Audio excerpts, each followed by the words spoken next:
Hey everybody, this is Matt with the Low Cash Homestead. No product reviews or Amazon links or anything like that today. I'm just going to show you around, and we're going to kind of talk about some of the things we want to do around here. First, this area here was contaminated. You kind of see, and so it was dug up. The EPA dug it up, but their contractors never finished it. And so 3 years of fighting with them, and I still don't have a rich, flourishing lawn like I did. We'll get to the next spot, and then I'll meet you back. Okay, so we're standing on the edge of our property. That's the road, and actually for about 200 feet or so, I own the road too. That's the other side of my property, which is all trees. I haven't figured out exactly what I'm going to do with that. But let's just take a look. So we can see up this whole line here, that's all exposed. And we started planting some black locust here, and it just didn't do real well. But in any case, I got those bare root, and maybe that's why. So one of the things that we need to do is we need to build and or grow a wall up this side of the property.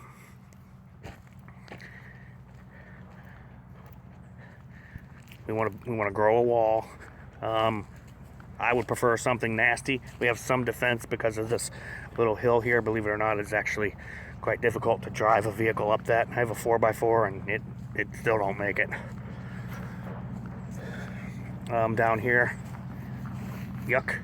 Down here we planted some hollies. Some of them made it, some of them didn't. And we're just working our way up this sideline here, and I'm gonna stop and just kind of point through. So all the way up, and up the hill there is part of our property as well. So we want to grow a wall all the way around this property. I'm gonna move to the next spot and we'll talk again.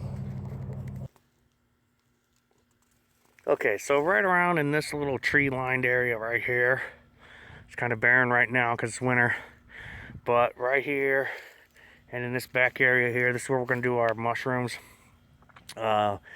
It gets enough shade. Everything should grow nicely right back in this area. And then there's a barbed wire fence, so I had to walk around. I'll go to the next spot, and then we'll talk some more. All right, so in this spot we planted, and these are little Osage orange trees. I don't know how well you can see them, but there they are right there, my fingers.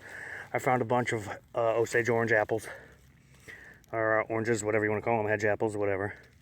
And I put them in a bucket, mixed them up with some water, and poured a slurry here. And I mean, they were growing this summer pretty well. And then I started like trying to transplant them. And there's a little batch of them, and there's a little batch of them, and we're gonna see how well they make it. Okay. Now, up and down this fence, this is what I call the pasture area. Up and down this fence, I've been doing, basically piling yard debris. And I'll turn that in and try and get some kind of soil fertility here. The soil here is not very good. It's taken a lot of work to get what has grown to grow, minus what was here when we bought the place. Yucca bushes and different things like that. That fence there is the property line to the next guy. If somebody does own that, we don't see them very often. All right, we're going to go to the next spot, and I'll tell you what's going on there. All right, so we're at the corner of our garden area, and it's a pretty big area. You can see those trellises there, and that's where I grow my pole beans and tomatoes. And then what we've done here is we just piled yard debris on it, turned it in, and I piled more yard debris on it. And then I have more piles of yard debris that I still have to put on it. And this area has come up probably, I'm gonna say 6 or 8 inches since I started working on this area. Now this is, I put a lot of time and effort into this garden section, and it's unlikely that I would move it, even if we started doing some other things here. So that's our garden area. It's it's about 100 by 50. It's a pretty big size spot. Oops, excuse me. All right, so we'll go to the next spot, and then I'll talk to you again. All right, so this is a pretty reasonably level spot here. I'm walking in a circle so you can just kind of see. This is where I want to put my aquaponics. I've done aquaponics before in another location, and I have a tendency to build them vertically because I can put a lot of production in a small spot. I usually have a tendency to build on top of the tank and then use a pump and a couple different pumps, air pump and a water pump and various things like that, pipes, etc., blah blah blah, to build them vertically. I've had very good success in doing that. I don't have an aquaponics system here. I had to leave the tanks and stuff behind. There was just no time to transport them when we moved out here a couple years ago, and well, I spent 3 years. I spent the first year just cleaning this property. All right, we're gonna move to the next place, and I'll show you what we got going. This is our compost tea tank. It's basically our feed tank that feeds the garden area there. What I did is I put what's called a grow tube, which I got from Tech Supply, and I had a few hundred feet of this left from another project, and I put this grow tube down in here and zip stripped it, which basically made a giant tea bag. Because really what I want to do is I don't want the particulate material, although it's good for the garden, clogging up the hose system or the valve system. Okay, so it's still got plenty in it. I refilled it before the season shut down. And then I'm a big fan of using Alaska fish fertilizer. I'll put a couple bottles of this in there along with a bottle of Super Thrive. Okay, I'm a big fan of Super Thrive. And then I'll put my comfrey and my leaves and compost and whatever kind of manure I can find, etc. down in there. Fill it up and just kind of, it steeps. It doesn't brew, it steeps. And then I feed the gardens with that. So there's 250 gallons of compost tea that I make, and I feed the gardens with that. All right, we'll go to the next spot and we'll tell you what's going on there. All right, we're on what I call the front of the property. There's the road that we use to get to our property there. There's a little orchard area. Now, when we got here, there was some stuff growing here. The soil's not great. There's a lot of rock in it, but we planted more and more fruit trees. Now, again, it's December, so this tree was here, that tree was here, that crab apple, the one that's tall, you see that there. There was some raspberries that were kind of on their way out. They hadn't been maintained for a few years. The property was abandoned for a good few years. And so we've been planting fruit trees here. So this is my little orchard area. I got peach and cherry and apple and various fruits like that. This one is really shut up, although it does have a broken branch. It's probably a deer that did that. Go ahead and get rid of that.